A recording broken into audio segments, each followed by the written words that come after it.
it affect your sleep at all? I feel like I get up so early that it didn't affect me much, and we'll see how it affected my kids later on today. You guys did a really great job with the rubrics last week. I commented on most of yours to let you know of some things to consider. It looks like, though, we're going to keep your next lesson as a 15 to 20 minute lesson.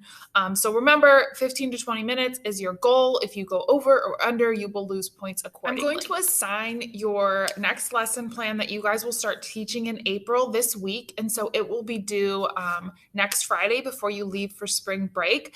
And then the week you guys come back from spring break, I'll give you that week to finalize any of your materials. And so that week we will work on any materials, getting those ready. So any slideshows you need, any sort of like if you need anything for an experiment, all of that you will work on bringing in the week after spring break. But up until spring break, so this week and next week, you're going to be writing the lesson plans. And a few things I really want you to focus on. I think last year in the fall when you guys did your lessons, you did a decent job at making sure that you met the objective and the target that you wrote into your lesson plan.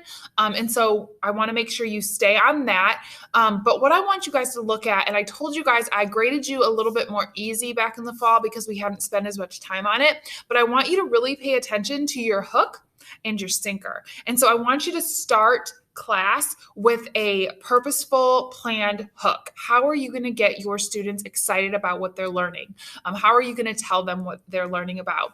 And then make sure in the middle you're actually teaching us. So what are your lessons to teach us? And then to assess us? And then what is your sinker? I do not want to hear, okay, I'm done. Show us that you're done. Like, make it obvious that class has ended, and let us know what's going to happen next. So I really want you to focus on those two things, and I am going to grade it a little bit more strict this time around. Also, something we're going to do a little bit differently this time around is you are all going to have one person grading you. So as you are teaching, I will be filling out the rubric as a teacher, but then one of you will also be filling out a rubric. And then that way we can all meet as a group of 3 to discuss how you each did.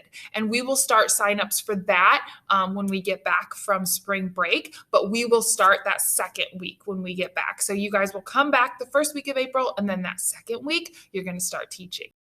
The lesson plan and rubric is posted on Google Classroom, and then I also left a paper copy on your desks in case that is how you would prefer to complete the lesson plan.